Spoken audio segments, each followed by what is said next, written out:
नमस्कार शेतकरी मित्रांनो पाहुयात कृषी उत्पन्न बाजार समिती अहिल्यानगर म्हणजेच अहमदनगर येथील आजचे म्हणजे दिनांक 20 डिसेंबर 2025चे कांदा बाजार भाव। मित्रांनो, आज अहिल्यानगर येथे लाल कांद्याचे एकूण 66,341 आणि गावरान कांद्याचे एकूण 39,565 कांदा गोण्यांची आवक ही दाखल झाली होती। लाल कांद्यामध्ये एक नंबर क्वालिटीच्या कांद्याला 2,000 रुपयांपासून 2,500 रुपये क्विंटलपर्यंत बाजारभाव मिळाला आहे।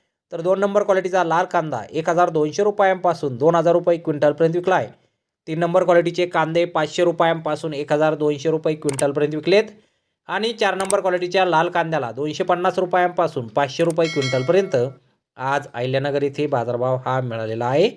तसेच 1 नंबर क्वालिटीचा गावरान कांदा 1,900 रुपयांपासून 2,300 रुपये क्विंटलपर्यंत विकला आहे। तर 2 नंबर क्वालिटीच्या कांद्याला 1,000 रुपयांपासून 1,900 रुपये क्विंटलपर्यंत भाव मिळाला आहे। 3 नंबर क्वालिटीचे कांदे 500 रुपयांपासून 1,000 रुपये क्विंटलपर्यंत विकलेत आणि 4 नंबर क्वालिटीचा गावरान कांदा 200 रुपयांपासून 500 रुपये क्विंटलपर्यंत आज कृषी उत्पन्न बाजार समिती अहिल्यानगर येथे विकला गेलेला आहे। तर धन्यवाद शेतकरी मित्रांनो, व्हिडिओ शेवटपर्यंत पाहिल्याबद्दल। व्हिडिओ आवडल्यास व्हिडिओला लाईक करा, शेअर करा, चॅनलला सबस्क्राईब करा। पुन्हा भेटू अशाच एका नवीन व्हिडिओमध्ये। जय जवान जय किसान।